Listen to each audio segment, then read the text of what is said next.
Are you able to see my slides? I see the beginning of Yes. my slides. The ones You that got you to go to the added back beginning. then. You got to go to the beginning. Okay, just a minute. Yeah. Yeah. There we go. Yeah. There Okay, we go. great. It's 2 p.m., so we can go ahead and get started. Hi, everybody. My name is Shira Collings, and I'll be the host of this webinar. This is called Peace, Love, and Justice, Healing Black, Brown, Indigenous, and Diverse Communities. It's hosted by the National Coalition for Mental Health Recovery and will be presented by Celia Brown and Bronwyn Franklin. So just some housekeeping. This webinar will be recorded. The PowerPoint presentation is available for download, and the audio recording of the teleconference will be emailed to you and posted to the National Coalition website, so you can see the link there. And certificates of attendance will also be emailed to you following the webinar, so you should get that within the next 24 hours. At the end of the webinar, there will be a Q&A session. You're invited to ask questions at any time through the question function. You can also please feel free to chat comments and just participate in the discussion via the chat box. At the end, we may not get to every question. I think we have around 550 people signed up for this webinar.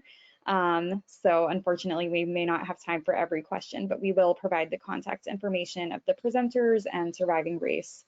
So you can go ahead and reach out if you have questions. So just to introduce our presenters, Celia Brown is a psychiatric survivor who was instrumental in developing and implementing the peer specialist civil service title for the New York State Office of Mental Health and was the first peer specialist in New York. A longtime activist in the movement for social justice, she served as the main representative to the United Nations for Mind Freedom International in collaborating with other disability rights organizations on the Convention on the Rights of Persons with Disabilities. Celia is a founding member of Surviving Race, the intersection of injustice, disability, and human rights. She engages and motivates the US and global recovery communities as a leader. Bronwyn Franklin is a Black woman with lived experience in regard to mental health, incarceration, and gender-based violence, and she is a nationally known advocate and trainer in the peer mental health and prison reform communities. She is dedicated to making a difference in these communities by supporting people to gain a better quality of life mentally, spiritually, and physically. She sits on the boards of directors of many service agencies and is on the planning committee for Surviving Race. So thank you both for being here and for doing this, and super looking forward to this presentation. So I'll now turn it over to Celia. Good afternoon, everyone. I'm so excited to be here, and I'm very excited that you're here with us. As Shira said, co-founding of Surviving Race, the intersection of injustice, disability, and human rights. Can we go to the next slide?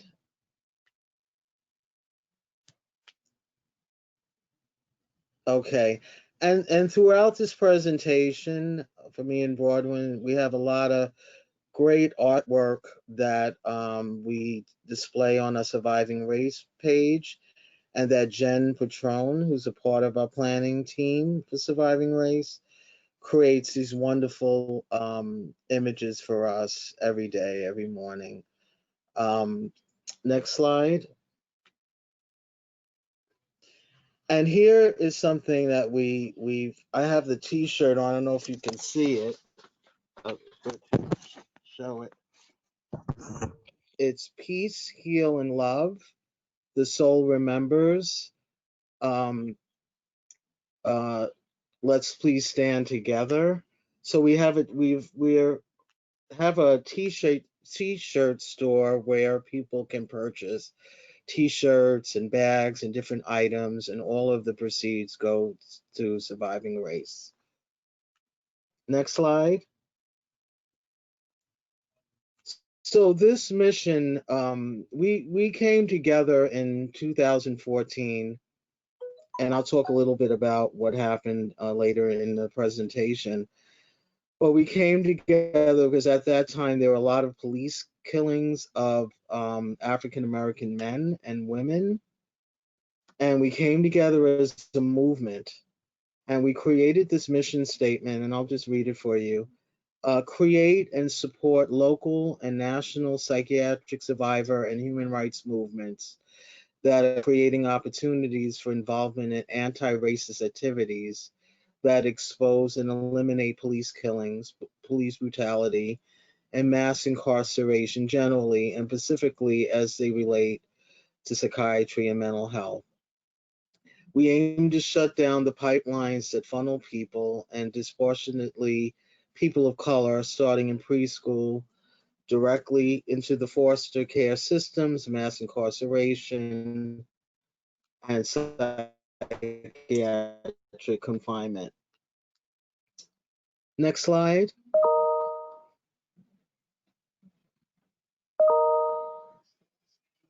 Next slide. Okay, thank you, Shira. So who are the members of Surviving Race? So we're psychiatric survivors, we're peer specialists, we're human rights activists, people with disabilities, artists, trainers, mental health advocates, community activists, youth advocates, Black, Brown, Indigenous, and people of color, people with psychiatric histories, trauma histories, and criminal histories, and the lesbian, gay, bisexual, transgender, queer community. And I also want to say white people, and I'll include it next time, are also a part of and support us as our allies on the Surviving Race platform and coalition. So this is very difficult sometimes to do, to have an intersection. We have always, through the years, been working with mental health or psychiatric survivors and the mental health system. And then the criminal justice system is over there, and the system that works with people with mental health and substance use addictions are over there. And we, for some reason, have not got together and understood that one person can experience so many different things. They can have a mental health issue, substance use, they can have a physical disability, they're Black and Brown, Indigenous, people of color. And so now I think we're ready in this decade is to really work on the intersections of all people, to really kind of understand what the differences are and embrace the difference, because we're all unique in who we are. And even if we don't understand what many of our members may be experiencing, we want to understand, we want to be educated about it, and we want to work together for a better world. And what better to do that than people who are in the psychiatric survivor movement and beyond to work on that. Next slide.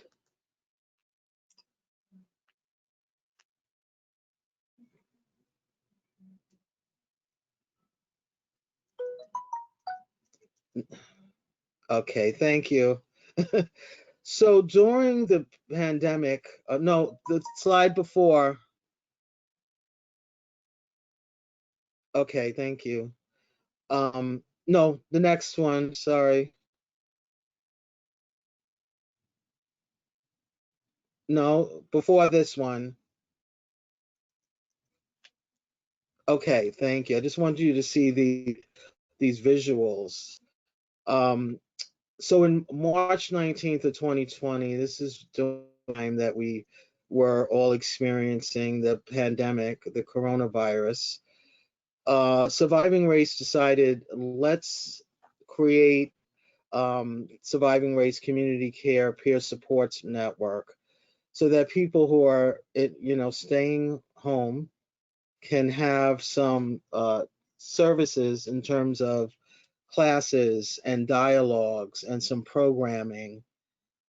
We started off with so many people in March. I'll go through the rest as we go through the slides. But I think it's been a huge success. and it's something that's developed by us, people who are peers, people who are survivors, people with psychiatric histories, and all of the members in our group. Next slide. So Jen Patron, who's not here with us, she's part of our planning team, really is instrumental in creating the Thriving Race Community Care Peer.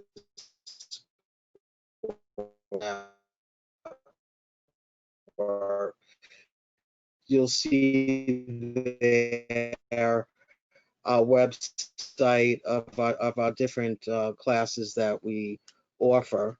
So, and she's also next.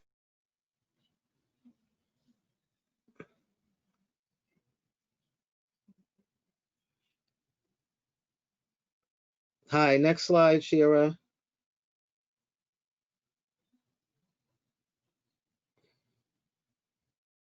Okay, so that's just another image. You can go to the next slide.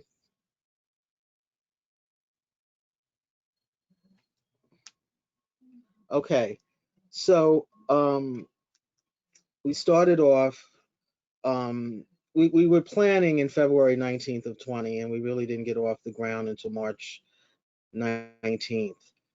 So there's 13,000 minutes that we have in COVID-19 crisis response supports and programming. We had 650 points of contacts in the crisis response and the peer supports via our programming.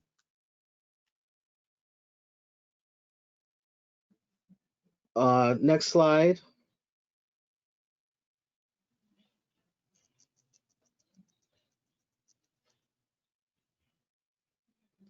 So here's some other images and visual art.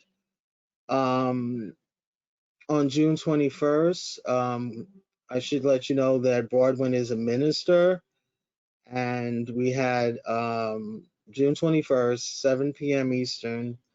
We had Juneteenth, and as all of you might know, that June 19th is Juneteenth, and I'll let her talk to you a little bit more about that, but it was really about healing and faith during this time.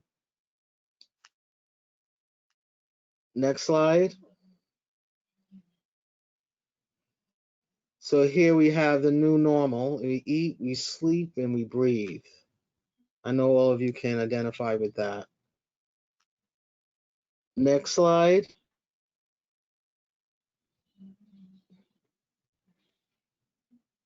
Hi, okay. So here are some of the programs we had. We were highlighting every Friday night at 7 p.m.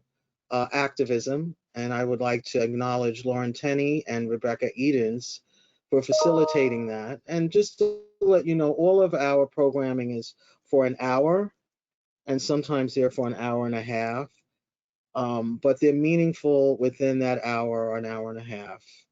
And Broadwin, who does a Saturday night jazz jam, and you should check that out when you get a chance. Okay, next slide.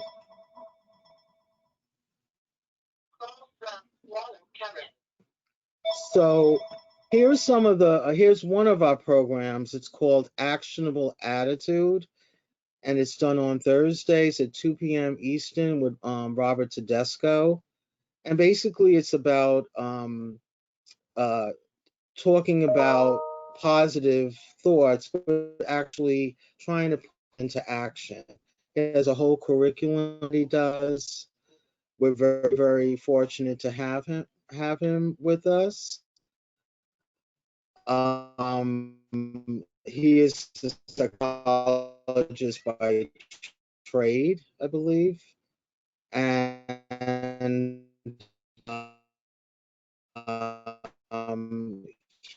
he does a wonderful, wonderful job with his class. Next slide. Next slide, sorry.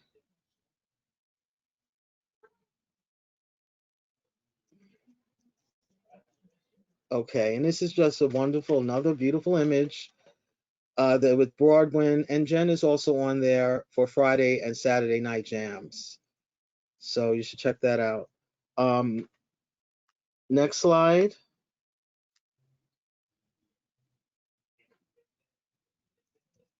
Okay. Another thing that Broadwind Franklin she will be presenting soon.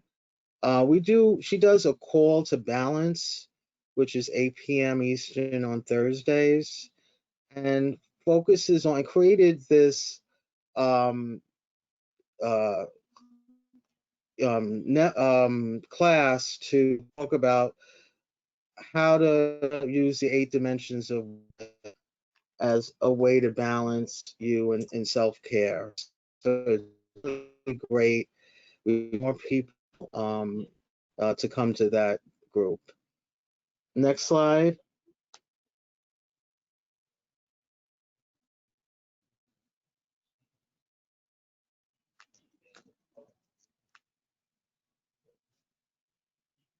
Okay, and here's something that you all can view on YouTube.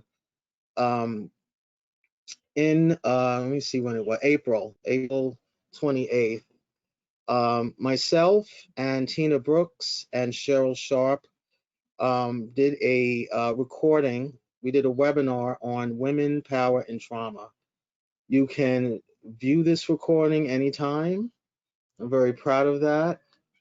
The other thing that I'm a part of, I'm a facilitator of Sister Circle with my co-facilitator Tina Brooks, and this is basically a circle of women of color and their allies. So we talk about issues around healthcare and any topics that we can share in this space. We created a space just for women, and that's Saturdays, 4 p.m. Eastern. Next slide.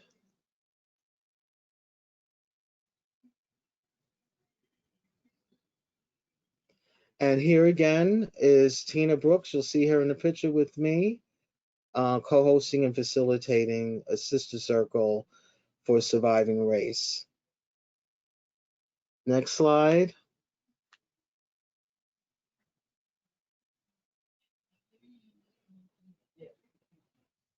And this is one of our images that Tina and I use for our presentation for Sister Circle. Next slide.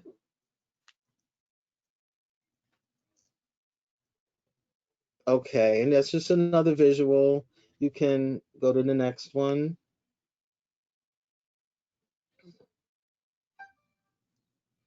And here's something new, and it should be out hopefully this week. Pride 2020 with the Black, Brown, Indigenous People of Color panel featuring Sasha Alexander, Philip Williams Cook, Franiana Scott, Elgilsa Fernandez, and Catherine Perez. Very, very proud of that, and look for the recording of that soon. Next slide.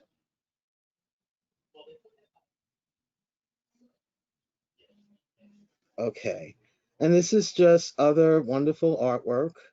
Some of this is on our Facebook page, and some of this we've created some t-shirts and some mugs and some other wonderful items on our tea store. So look out for that. Next slide.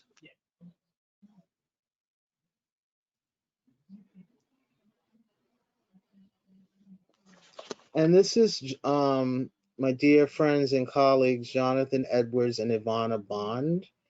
They do Framing Crisis also on Saturday at 5 o'clock Eastern for an hour. And they talk about self-care and also self-care, community care. And people are able to use the space to say what they need to say, no judgments. It's just peer support.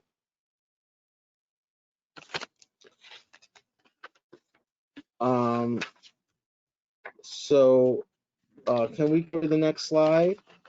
So I want to bring your attention to why surviving race was developed in the first place. Everybody here, hopefully you remember Michael Brown. And he was involved where he was killed by the police in Ferguson, Missouri. 1 second, let me just, 1 second.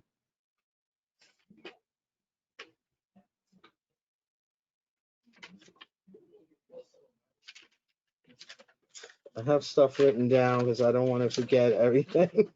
So 1 second, sorry.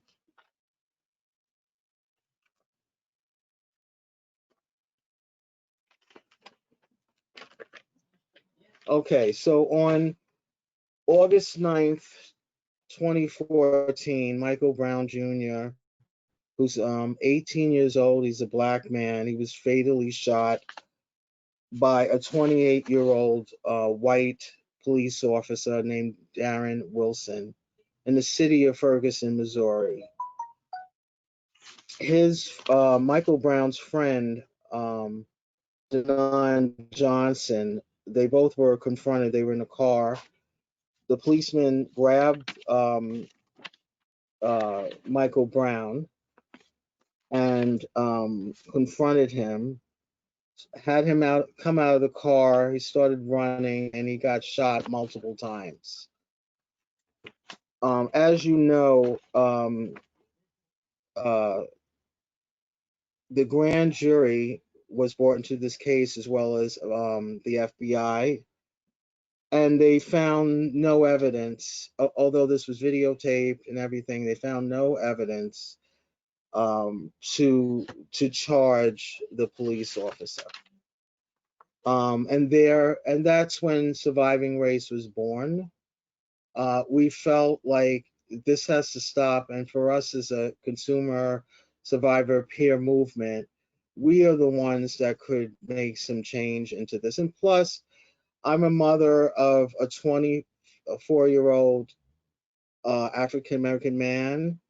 I have nephews and cousins who are also black and could be stopped by the police, also could be killed for no real reason. And it came to be personal. So the personal became political. And so we formed this group so that we could address that. Can we go to the next slide? Okay. So on your left is Eric Gardner from Staten Island, New York. And he died July 17, 2014, in the hands of a New York Police Department officer who approached him in suspicion of him selling single cigarettes from packs without tax stamps. After he told the police he was tired of being harassed and that he wasn't selling cigarettes, the officers arrested him and they put him in a chokehold. And this was all, again, someone videotaped this incident.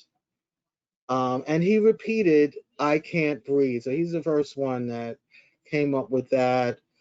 I went to a protest in Washington Square Park with many people of all ethnicities and race. We were all together and very outraged by this killing of someone who they just could have arrested, not killed. And it was, let me see what his name,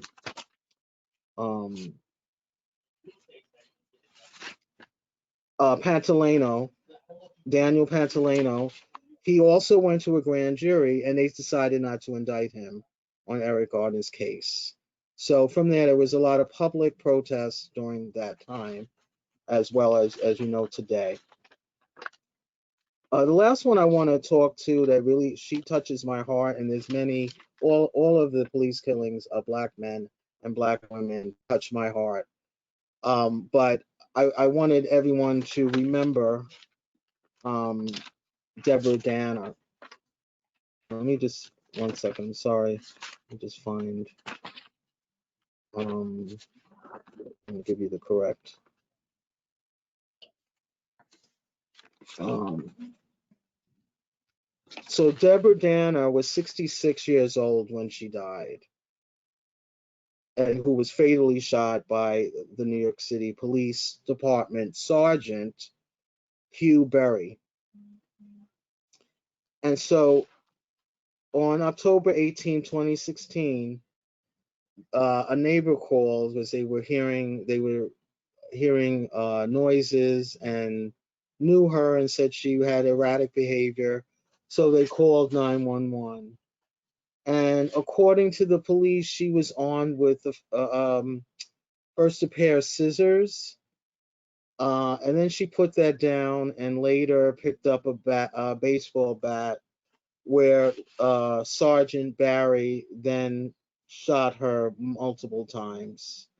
He was charged with murder and manslaughter in May 2017, and then he was acquitted in February 2018. So Deborah Danner was diagnosed with schizophrenia. Um, she was a part of the community. She went to Trinity Church, and she was active in several community groups in the Bronx. She wrote an essay back in 2012 before this even happened. And when she was killed by the police, they published it in the New York Times. And I just want to read you a quote that Deborah Danner said is, "We are all aware of of the all too frequent news stories about the mentally ill who come up against law enforcement instead of mental health professional and end up dead." So this is like in a way like a prophecy that she quoted this in 2012, yet she died in 2016. Next slide.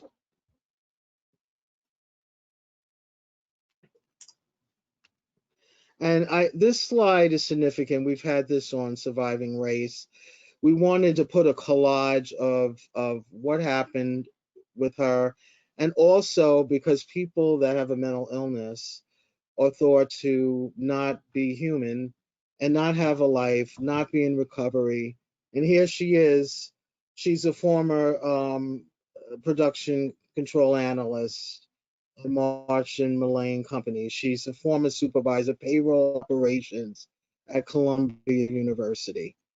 And so we wanted to highlight that her death didn't go in vain, that we remember you, and we feel that no one that's diagnosed with a mental health issue, a mental health diagnosis, who's black and brown, any LGBT should be killed by the police, that your life matters. Now, we all know that all lives matter, but no one has the right to take someone's life and minimize it because you're a black person, you're a brown person, you have someone that has dealing with emotional distress.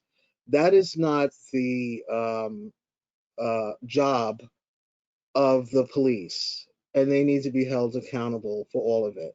It's not their job to decide who lives and who dies. I also want to say that this brought out um, when this happened, there was a protest to our local precinct, the 43rd precinct, in the Bronx, and Black Lives Matter, the New York City chapter, was among the people who marched. And that sort of brought our community together with the mental health and the peer community and survivor community. So I just wanted to mention that. Next slide.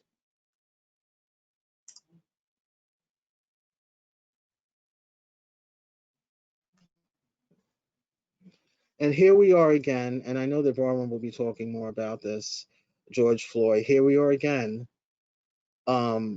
which he says, please, I can't breathe. My stomach hurts. My neck hurts. Everything hurts. They're going to kill me. You know, say my name. So here we are again. But the difference now is, again, we have an intersection of all people. It's not just Black people protesting, it's white people, it's people of all faiths, all around the world and in the US. This has to stop. The police can no longer get away with this. And I'm very happy that young people are doing this. And most of all the movements have been young people, as well as the consumer survivor expiation movement that some of us are a part of. I want to say that we had a virtual rally in June, and it was very successful. I mean, we wish we could have gone out and had something outside, but this did bring us all together, and we discussed a lot of these issues. Next slide.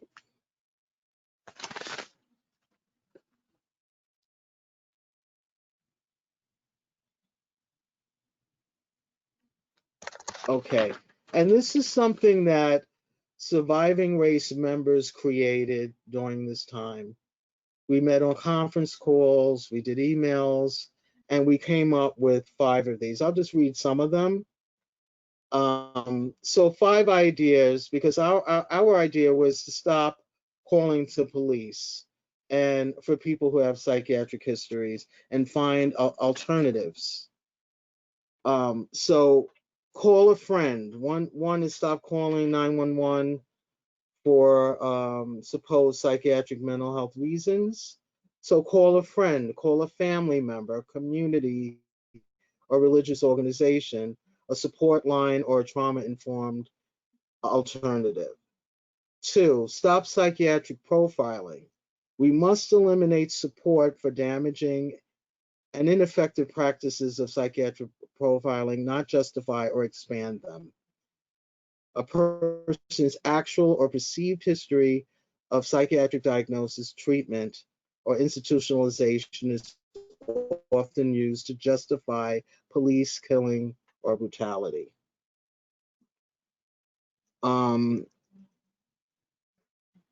Okay, I'll read number 3 and then we'll move on. Fix the problem at the source, not at the crisis point.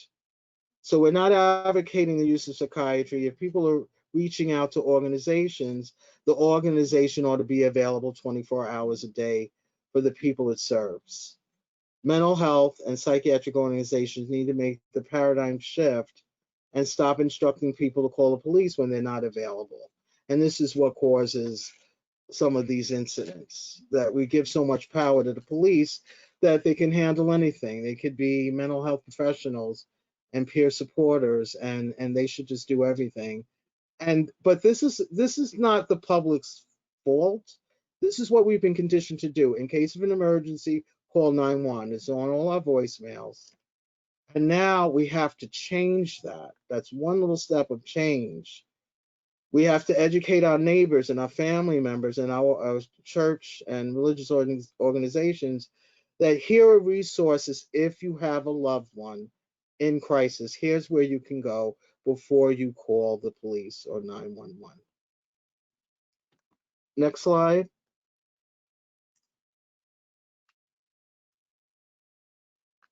Okay, and 1 second. So here are 10 things you can do to eliminate racism. We came up with this with a group of peers of color that haven't felt that they were part of the consumer movement and peer services. That's another issue. And they came up with 10 ways to work towards eliminating. I'm trying to make it bigger so I can see it. Is it any way you can make it bigger, Shira? Okay, I did it. Forget it. So I'm gonna just read a couple, okay, that we all came up with. So end intergenerational and historical traumas and invest in resources for healing. Support the elimination of police brutality and police killings, end police calls for supposed psychiatric reasons. Support people of color in leadership roles in our movement and movements. Support racism in our movements, in our larger societies. Help end racist practices. Support people of color speaking out about racism, um, psychiatric oppression, and any other form of oppression.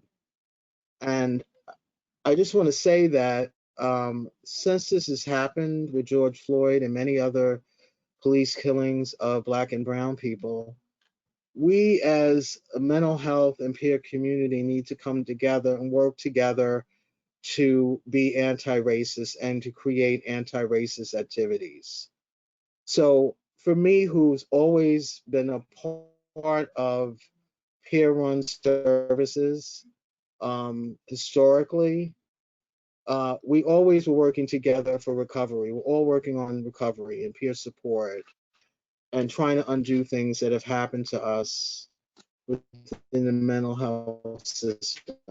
And we work together, I think I can speak for myself, successfully. But what has happened, just not always seeing it, is that we weren't really looking at people's race. We understood that they were in recovery like everyone else is in recovery, but our recovery might have taken a different path, Black and Brown people. There was no real privilege with us. And so I think that, uh, you know, people, white people are recognizing it. They have recognized it in Surviving Race, that they have to deal with their privilege. Okay, this is not blaming them for all the atrocities that have happened over the years to Black people and Brown people, but it's just this: let's recognize our own bias. Let's recognize our own privilege. Let's figure that out.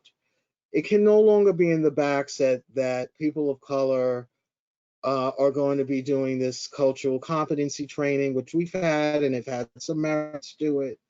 But training isn't is an adjunct to what we really need to do, and we need to really recognize where people are coming from. We need to understand difference. We need to recognize it in ourselves, and it can't be that Black and Brown people are going to be educating all of the time about what it means to be a Black person in this world.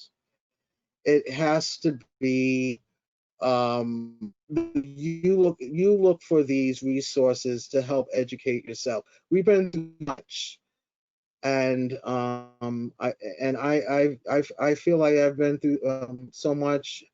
You know, my family, my mom, my dad, my ancestors have been through so much. And so I think once we do that, we can work together for a mutual cooperation, mutual support with our organizations. So I'm going to stop there, and I thank you so much for listening. Thank you. And I'll be answering questions after Broadwinds. Oh, one other thing. Oh, we're having a Surviving Race 2021 retreat and dialogue in Atlanta, and we welcome you to support us and to help with planning. And thank you so much. Justice as at its best is love.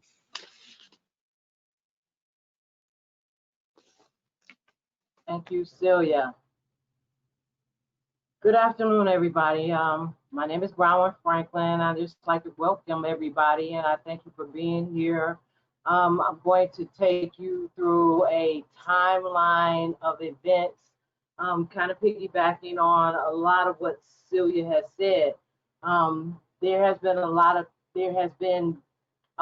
generational trauma on all sides. It's not just the Black and the Brown people. It's also part of the white culture as well, because hurt people hurt people. And we talk about that a lot. But we have developed a system of a systematic culture of brutalizing and murdering people of diverse populations. So if you can go to the next slide. Okay, so back to, again, you see, trauma will keep being passed down from families and generations until someone stands up and says enough is enough. Let's change this. Let's change the narrative here. Celia mentions that yes, I am an ordained minister, and I did do a thing on Juneteenth, and many of us have been talking a lot about Juneteenth. I've been celebrating it for a few years because, and it is about faith. And the faith of the piece of it that brought about the faith was for well over 200 years, Black people had been in slavery, but they held on to faith and belief that one day that they would be free again. And even after the Emancipation was signed in 1863, excuse me, it took 2.5 years before Texas got the memo. And but those slaves continued to hold on to their faith even 2.5 years later. That's something they didn't even know about, but they continued to believe. So I want to go through. So basically, recently, my dad said something to me. Recently, he passed away. So just before this, we were having conversations, and he was saying, history is the foundation of what has become today. So we build a history, and it is the foundation that has been built upon. And if you look at, we're talking about all the protests and all of the things that's occurring now, and the attention that has come up in the last few months, and especially around George Floyd. But if we really look at the history of our country, there has been racial violence throughout multiple generations. And just looking at this slide, just to name a few, and we talk about intersectionality, we talk about diverse communities. It started with our indigenous people, you know, and that started in around, that started in California, and they killed 10,000 indigenous people, and our federal government paid militias to do this, you know. And then there was this thing about anti-Irish, anti-Catholic, and all of them were less than human, and that produced a whole together another group of traditional American ideas. Then they had this era called the lynching era, and that lynching era lasted 90 years, and there was over 4,000 people lynched in that time period. And one of those places that had quite a few lynchings was the state of Texas. And as I was doing a lot of the research, I found that Texas comes up a lot. Texas comes up in a lot of with killings of Black and brown people. They have a history of the lynching. They have a history of mass incarceration of people who have mental health challenges. They have the least amount of mental health services because all of the funding is going into the prison system. So, and the prisons are privatized in Texas. So Texas is a place I really want to keep my eye on. And I hope you do too. Next slide. So as we move through history, this is a slide that shows, oh, back one. Yes, this shows that there were over 250, they want to call them slave rebellions, but they were protests. They were protesting for their freedom. You know, they were fighting for their freedom. This was prior to 1865. There was 250 of them. And here's a list of 5 of the largest or the bloodiest that came up in history. And when I was coming up in school, The only one I ever heard about was the Nat Turner Rebellion. I never heard about the Stono, which was across the whole 13 colonies, with 20 people.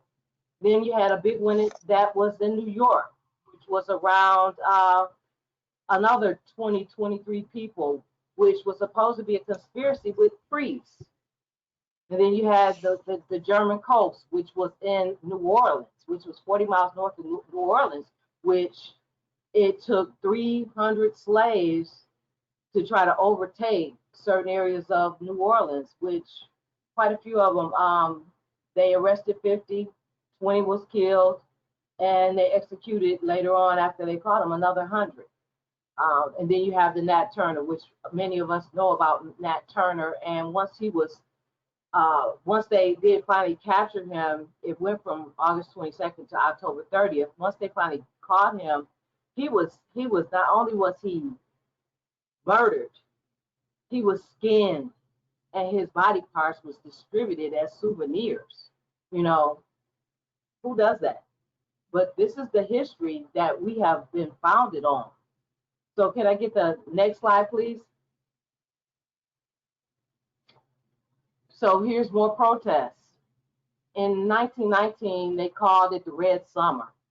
And it was called the Red Summer because there was quite a bit of murders and riots. There was 39 racially motivated riots. And when I say racially, it was not just Black people. It was against immigrants. It was against the Chinese. It was against the indigenous people on reservations. And there was 39 of them. And recently, we've been hearing a lot of talk around the Tulsa massacres, Black Wall Street, as it was called. And there's some disturbing reports coming out of that, because this was a community of about 10,000 people in a place called Greenwood, you know. And basically, the numbers are saying that when they went in there, it all started because a young man was on an elevator with a white woman, and when he got off the elevator, she started to scream that he had attacked her. And they caught him and they took him into custody. And then when the Black people and lawyers and stuff tried to go and support this Black young man, the white establishment, the police, everybody said no, get away, you know. And this went on for a couple of days, and then they were like, you all are not going to stop because we're prosecuting this young guy. And they just came in and they just started just slaughtering and burning up the town. It was estimated that 100 people was killed and 1,000 was left homeless.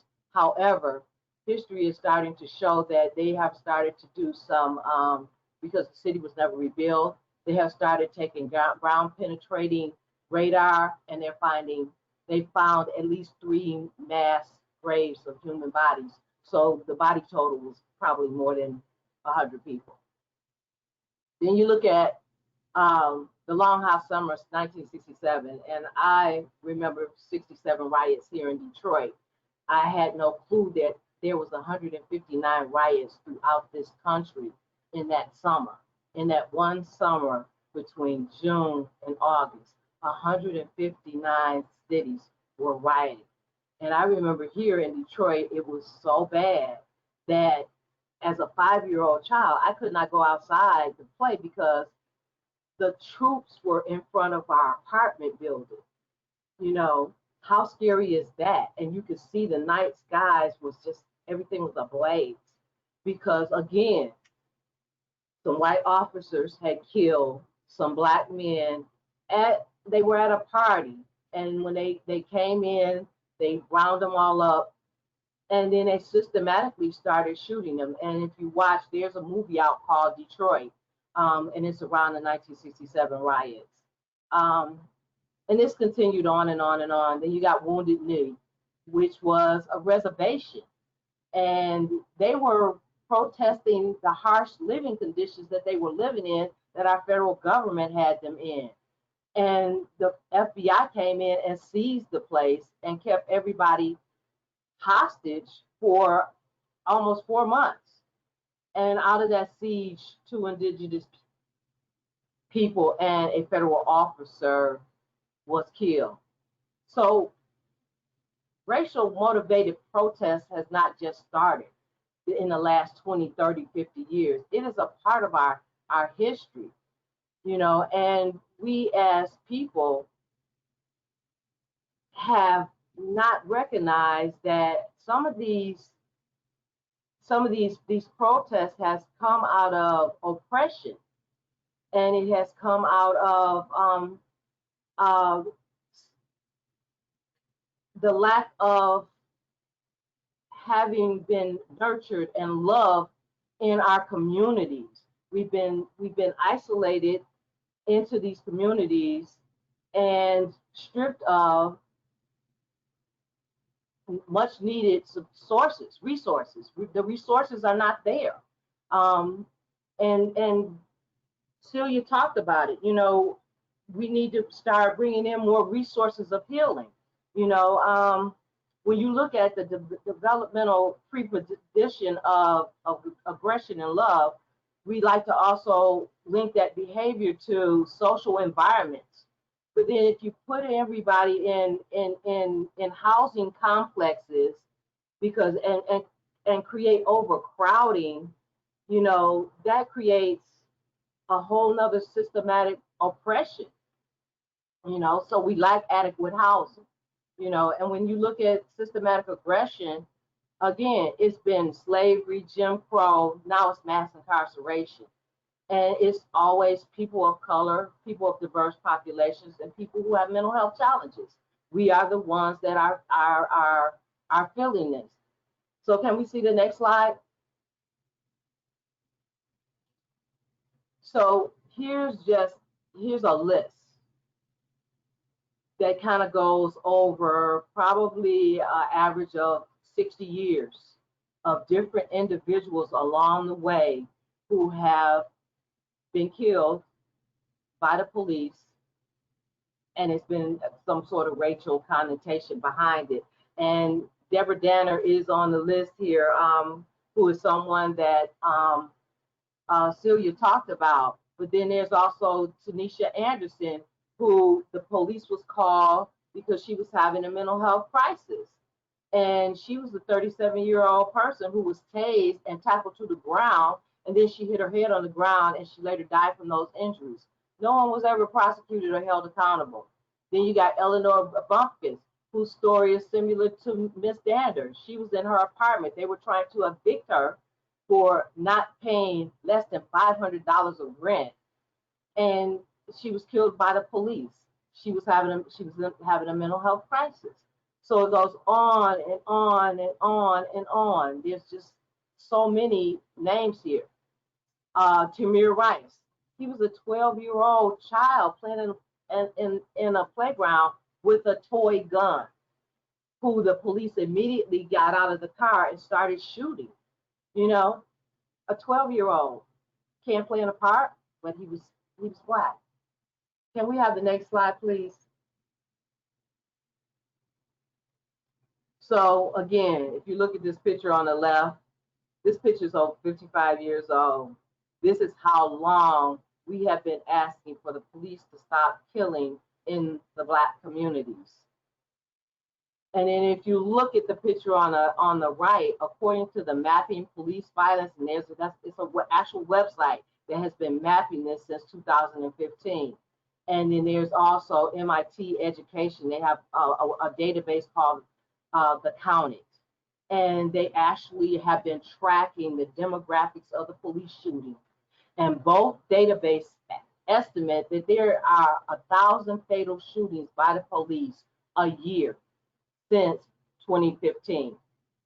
And the majority of the police that have committed these murders are still on the job. If you look at this graph on your right-hand side of the screen, you look at the numbers at the bottom. Blacks make up 13% of the population. but they represent 43% of the murders. The Hispanics represent 12% of the population, but 33% of the murders. If you look at the numbers between 2015 and 2019, there was over 4,700 murders of Black and Hispanic people. People who had mental health challenges made up 25% of those murders. People who are non-conforming or transgender, it's harder to find the actual total numbers of those because people aren't reporting it. People are not reporting it because of, again, our fear and our shame base of people who are still in our LGBTQIA community, which that's uncalled for. So if we just take a look at the numbers, 5,000 people in 5 years. Can I see the next slide, please? So that really leads us to our present day. This is just a few of the murders that occurred in the last 6 months. But if you look at the graph on this, and this graph I got again off of the MIT.ed website, shows the last 4 years, starting in 2017, and it goes by month by month by month of the total number of police shootings that occurs each month. If you look at February 2017, there was 100 police murders in 1 month.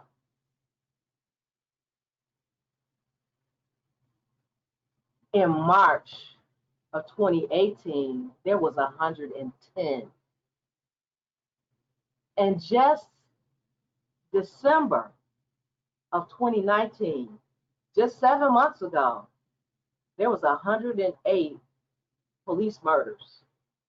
And I'm using the word murders because these people were fatally shot. Many of them were unarmed. Some of them were even running. There was some that was handcuffed in police cars with their hands behind their back, and they were shot 7 or 8 times. Breonna Taylor, the biggest cover-up that's going on right now, along with George Floyd, she was in her home asleep, and she was shot 8 times. And the coroner's report comes back saying there was no injuries. And no one to this day has been charged with the murder of this woman because they had a no-knock warrant went into the wrong apartment. We have given the police too much power, and they're just kind of doing whatever it is they want. The last person on this list, Rashid Brooks, was 27 years old. Yes, he was intoxicated. Yes, he was in his car in the Wendy's parking lot and he fell asleep. He told the officers, "Okay, I'll walk home." I don't know what was in his mind at that, but he was in an altered state. He had been drinking. He took off and ran. They shot him in the back. Why is it we have this mentality in our police force of we need to shoot to kill? Everybody is a threat to us, and I felt my life was in danger, and I needed to shoot to kill. Why is this the mentality in our police? This is the term when they pull over Black and brown people. You fit the description. You look like the person we're looking for. And then when the shooting occurs, they use the words, and this is how it becomes justifiable. I fear for my life. I felt threatened. Can I see the next slide, please? So here is a chart that actually shows what happens when 9/11 is caused in Black neighborhoods. So they researched and they found that there was about 1.2 million 911 calls in a U.S. city. So what they plotted the involvements of the gun uses in the neighborhoods according to the racial makeup. And the red line represents when white officers go into Black neighborhoods, the likeliness of them using their weapons. That's what that orange line represents. However, the blue line represents what happens when Black officers go into the same Black neighborhoods for the same 911 calls. They're less likely to use their weapons. What's going on here? What's really going on?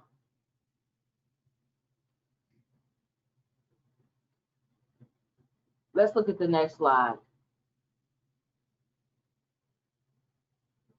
I hear a lot of people always asking the question is, why aren't the good cops turning in the bad cops?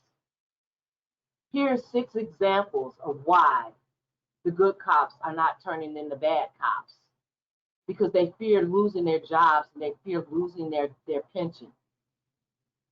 Officer Horn stopped a white officer who had a Black suspect in a chokehold in 2006 in Buffalo. She was a 19-year officer in the Buffalo Police Department. 2 years later, she was fired, losing her pension because and they stated it's because she intervened her fellow officer from doing his job. But he had this kid in the chokehold. So in the wake of George Floyd's death in Buffalo has approved 3 resolutions, and they're taking a look at Ms. Horn's case, and they are going to reinstate her and allow her to earn her pension. Then you got Sean Ganton. He was an officer he went all the way to the FBI to turn in his fellow officers for framing young Black children and also sexually assaulting women, which was covered up by the Boston Police Department. And once he went to the FBI, he was immediately fired. That's 6 examples of why the good cops are not turning in the bad cops. They fear their jobs. They fear their pension. That's got to stop. That shouldn't be the norm, but it is. And this is only 6 cases. Can we see the next slide? Thank you. So on the next slide here, this is just these right here are just sources that have been speaking out against this for years. There's one source here that's from 2000 and I believe 10 or 9, and there's a program, and I can't call his name right now. Well, I can't call his name, but he did a whole talk about the police and how militarized our police are, and how they are being trained to think in that way, that my life is always in danger and I have to shoot to kill or be killed. And why I'm not, it's just drawing a blank on this guy's name. But yeah, so basically, as I was watching his program, I was taking pictures of these slides as he was talking about this. Most of the victims have been unarmed victims. Can we see the next slide? So I know many of you may have seen this floating around as well. So I did some digging, and these are facts. Norway has a extreme application process. You know, over 2,000 people apply. They only give a little over 1,000 the actual admissions tests, and then they only let 300 of those in. They do a huge vetting of of their trainings. Their training is 3 years.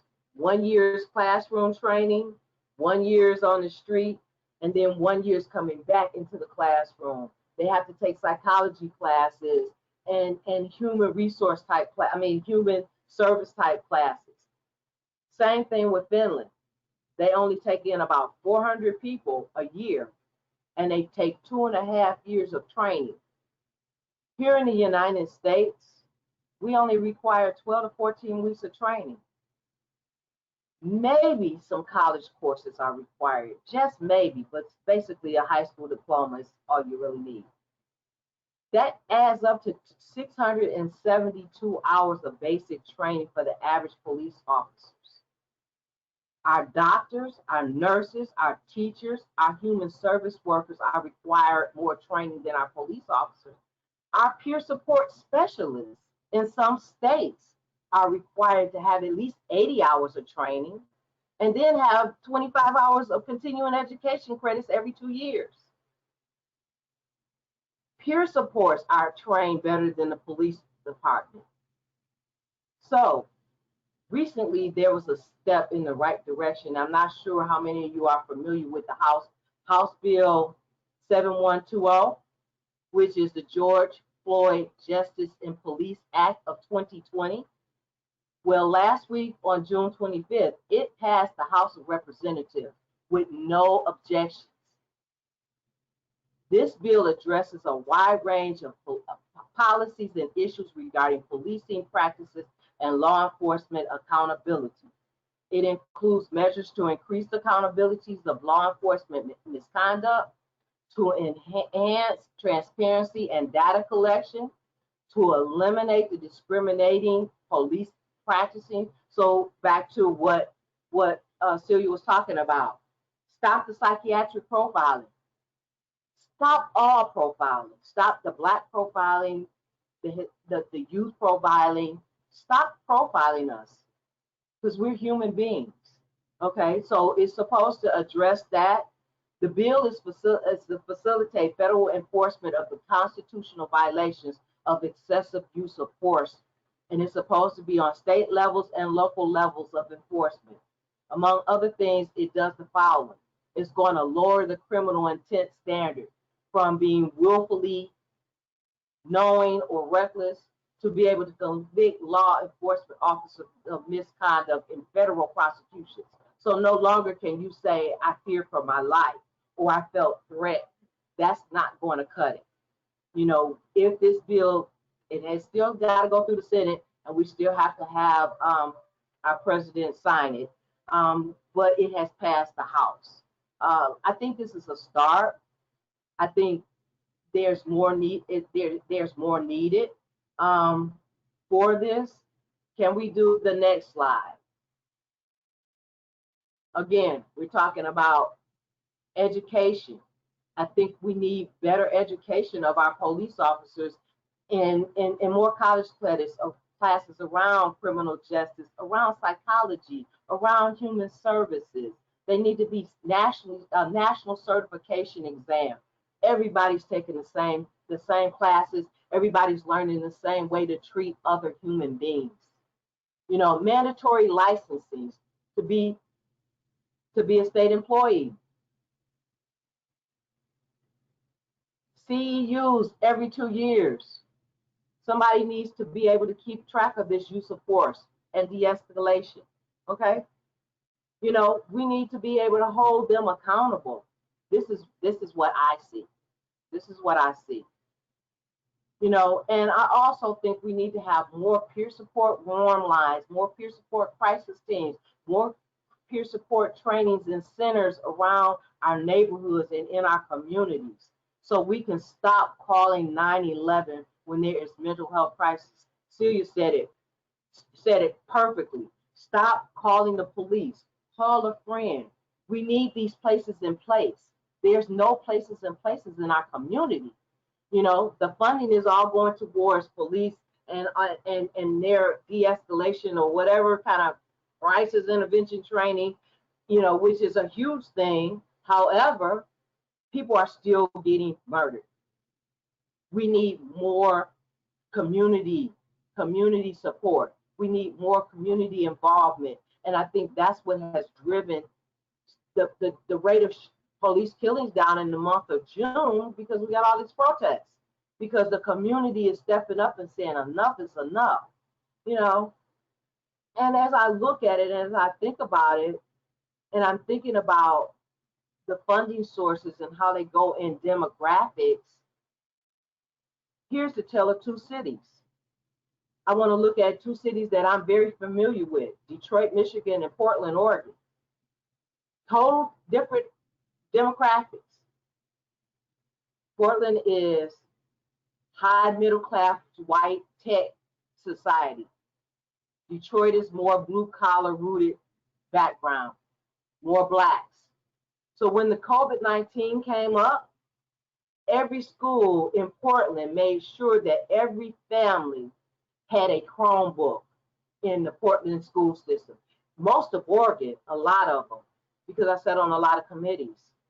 And here in Detroit, not every family who had children in the Detroit public school system got a Chromebook. I spoke to my daughter about that, because when I moved back to Detroit and I see my grandson doing his homework on her app, on her iPhone, I asked her, I said, the schools didn't provide you all with Chromebooks? And she said, no. Some people got them, some people didn't. She has two children, school-age children in her home, a second grader and a third grader. Black people, it didn't happen in our community, but it happened in the white community. Again, where's the funding? Where's the funding coming into our community to help us have community centers, help us have mentoring programs, to help us have after school programs? So if we start defunding the police, start thinking about putting the funds in the places and resources that's going to bring about healing and growth in our communities. So basically, that's all I have for you all. Thank you for taking the time and listening to us today. We're here to answer any questions. You can go through the next couple of slides, and there's information on how you can reach me. That's my email address, and then Surviving Race email address and community care supports are listed on the last slide. And again, thank you all for giving us your time this afternoon. Thank you, Boardman. That was great. Share here. Hi. Hi, thank you so much, both of you, for your work and for that amazing presentation. I really learned a lot, and I just want to say how needed this work is. Thank So you. we'll do some Q&A now for both of you. So our first question asks, can you suggest ways to get support around speaking out, given a trauma history and fear of retaliation? You want to take that, Boardman? Yeah, wow. As a person who has multi-generational trauma, I had to come to a place of self-awareness for myself and come to a place of saying I've had enough of wearing masks and pretending that I'm okay and pretending that it's okay, and starting to speak up. And a part of one of the programs that Celia talks about, that I talk about, the 8 dimensions of wellness, is called Call to Balance on Thursday. We talk about a lot of that, and we talk about a lot of energy work. And we talk about a lot of affirmations and positive affirmations. And even as a minister, I get into holistic work. So I look at chakras, and I look at chakra energy, and I look at my throat energy. And when it feels like I'm not able to speak, I try to heal that energy and move that blockage. And I've been in situations where I felt oppressed and not heard, but I kept speaking up, because somewhere along the line, someone told, there's two things that I remember as a kid. The squeaky wheel will get the oil, so keep on squeaking. And then there was the train that said to himself, I think I can, I think I can, I think I can, I think I can. And I started telling myself, I know I can. I know I will. So that's how I was able to move through it. Yeah, there are more visible trauma informed resources now than I've ever seen. I I have them somewhere to look them up, and I can share with people, particularly around healing and trauma. But we're creating a lot of this as a peer movement. We're creating it, so it's not totally developed. I'm doing the Sister Circle with Tina Brooks, and that's a way women can talk about whatever trauma and things that affect them as women of color and their allies. Thank you so much. And we're going to post the slides again on the NCMHR website. And those are also available in the handout section if you can see that. So some of those resources you can see.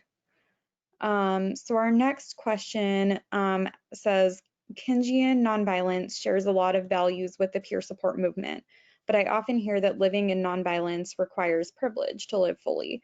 Is there a way to practice a life of nonviolence while supporting people of color through peer support? Yeah. Well, what comes to my mind is and Broadwin, you can answer this too, is Martin Luther King. You know, people really didn't agree with him at the time that, oh, these people are spitting on you, you're getting hosed down, but still the whole strategy was nonviolence. And I think it's hard to practice that when someone's doing violence to you or to people you know and love. Um, it doesn't make it right for two people to be doing violence. Like two negatives don't make a positive. You know, you gotta. It's a hard thing to do. It takes a lot of strength, but you can practice it by just not engaging in violence, finding other ways to talk out what's bothering you, what's going. I mean, there's many communities that are dealing with restorative justice. We haven't been doing it in the mental health, and I think that we should. There's a lot of issues, there's a lot of pain, there's a lot of hurt, not to go totally into it, but that we all face. And the easy thing is to strike out. That's the easy thing, and to be angry and to hurt someone. The hard thing is to focus on love and healing and justice. I agree. Absolutely. I agree. I definitely agree with what Celia is saying. Yes, we can do this and not be violent about it. There are many avenues.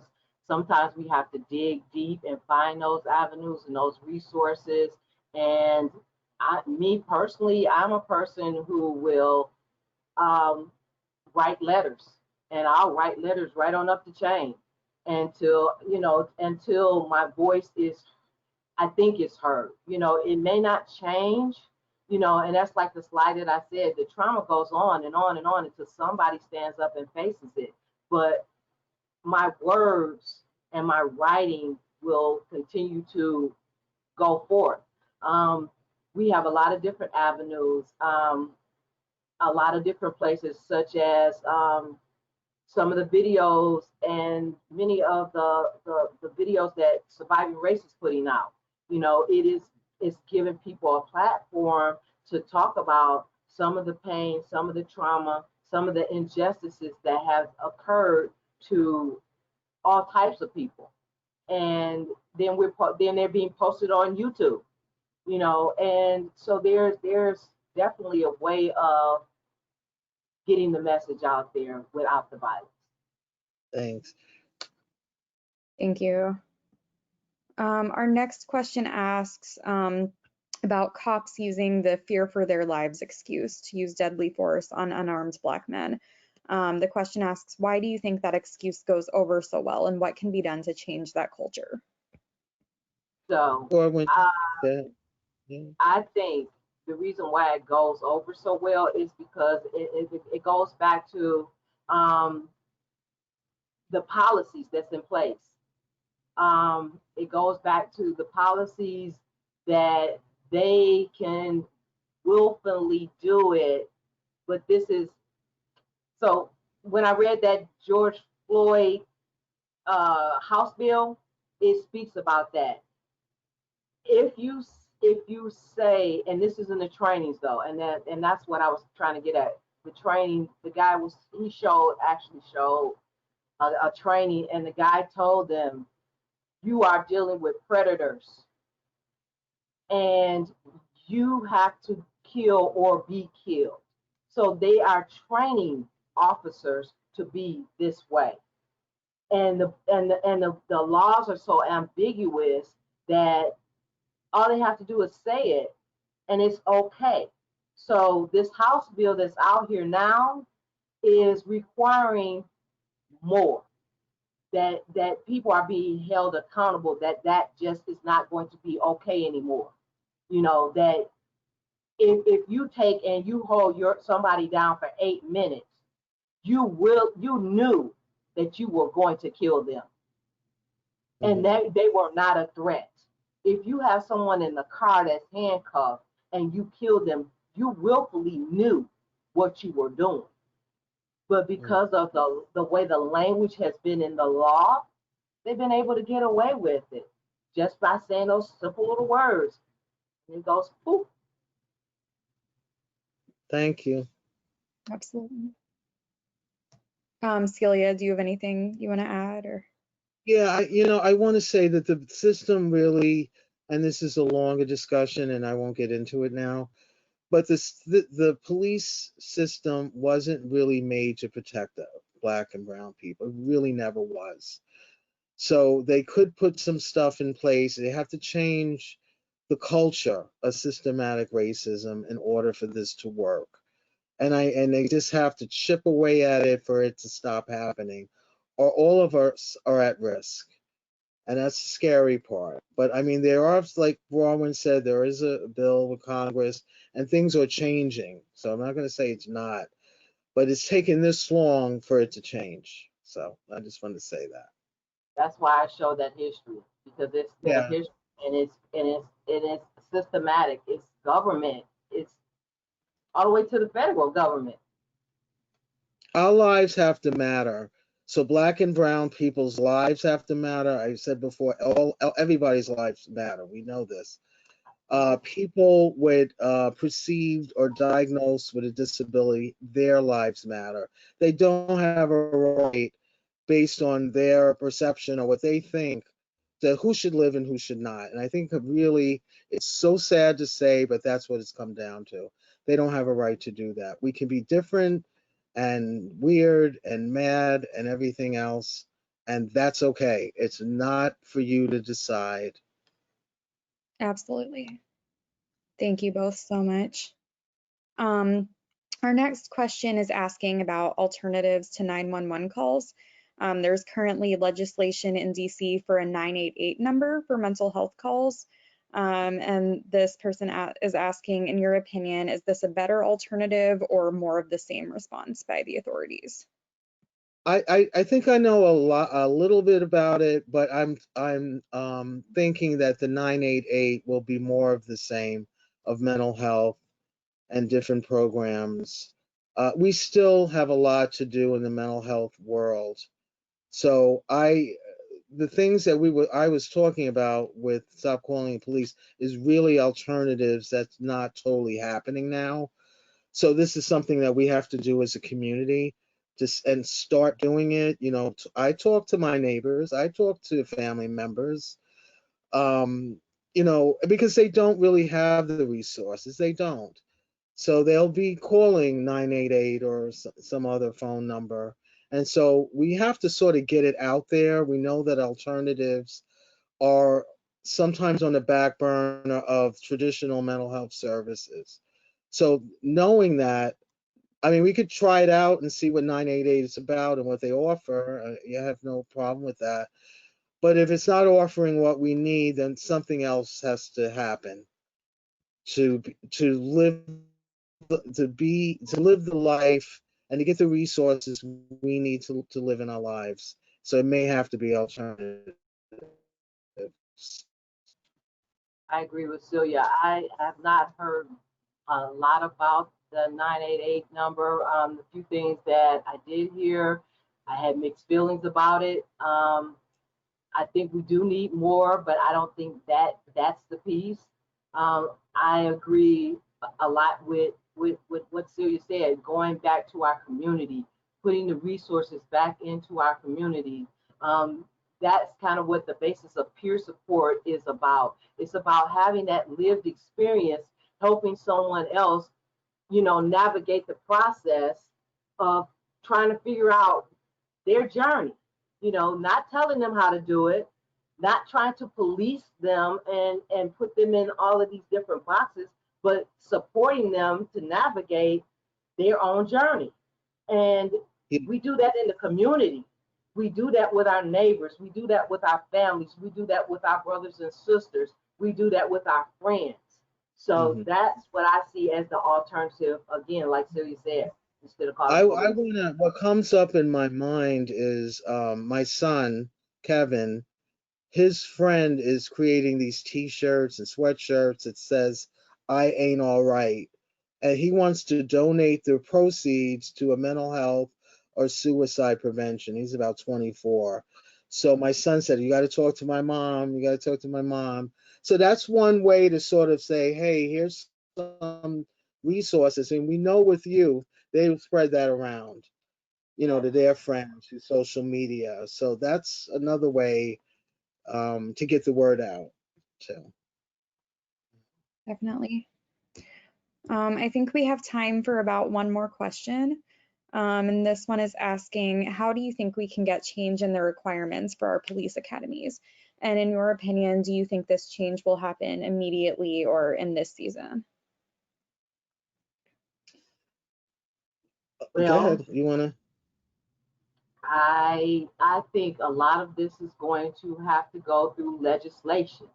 I think we need to be holding our elected officials accountable for coming up with legislation mandating these type of better trainings, better accountabilities, such as the House bill that we have now. Like I say, it's a step, but I think it needs more teeth. It needs to be meatier. Um, I don't see it happening right away, but I think if as a people, if we continue to unite and ask for it and be more specific and intentional about what we want, we can get it.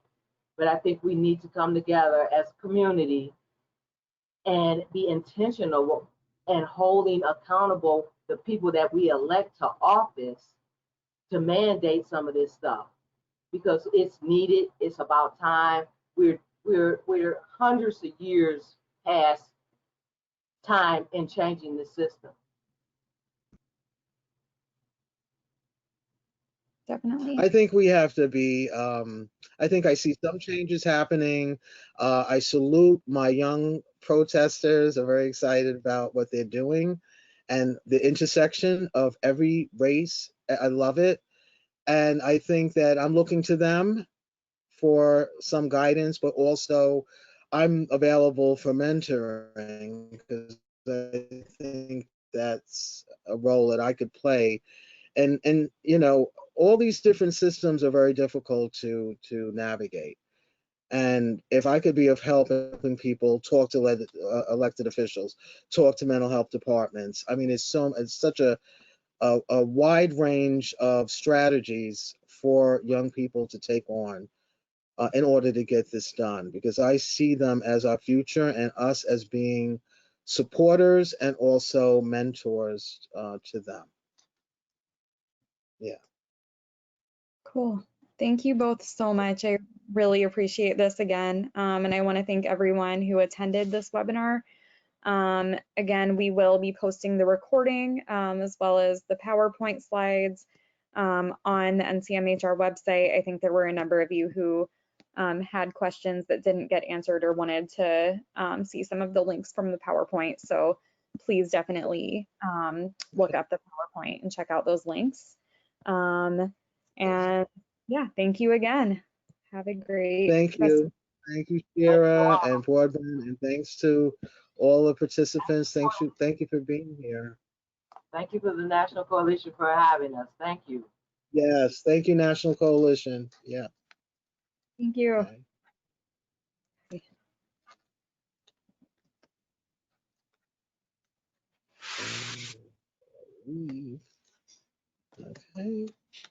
Okay.